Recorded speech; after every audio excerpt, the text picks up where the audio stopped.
Hi, thanks for wanting to learn more about the plotter. The first thing you can do is go to this tab here in the body of the think tank.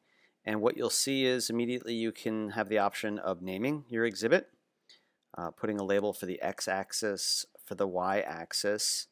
And then there's an optional weighting here, and we can get back to that in a little bit, but the idea is that it calculates a weighted average, and this is where you can put a weight on the facilitator inputs. And then just list your points divided by a comma.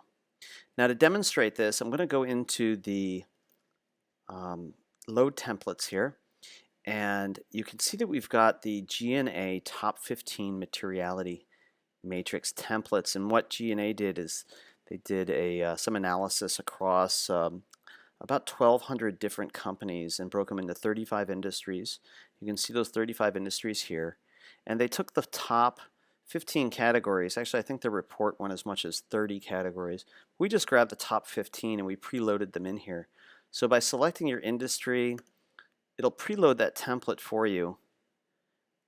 And then say, for example, I feel like I'm starting with last year's results, and what I'm going to want to do is put a 50% weighting because maybe I'm going to be working with a smaller group of people. I can then post that, and you can see in just 2 clicks I've created a template down here, and all my points are listed out in the same order as the findings of the G&A report.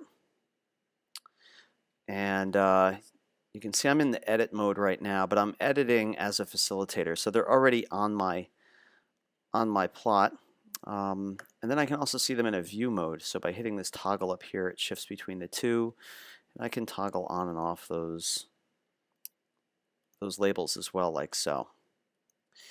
So now to edit, simply just go back into edit mode, and by grabbing any one of these dots I can slide it around on the graph here.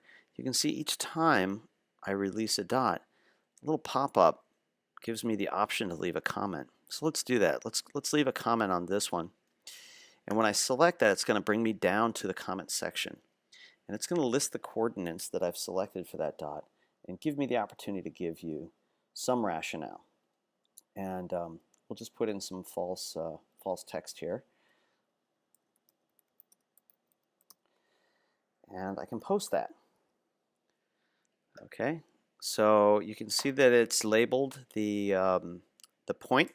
It's given my my rationale, and then now when anyone goes back to the edit view, I'm sorry, to the aggregate view, they can then find that point, and when they click on it, it'll tell them there's one comment below.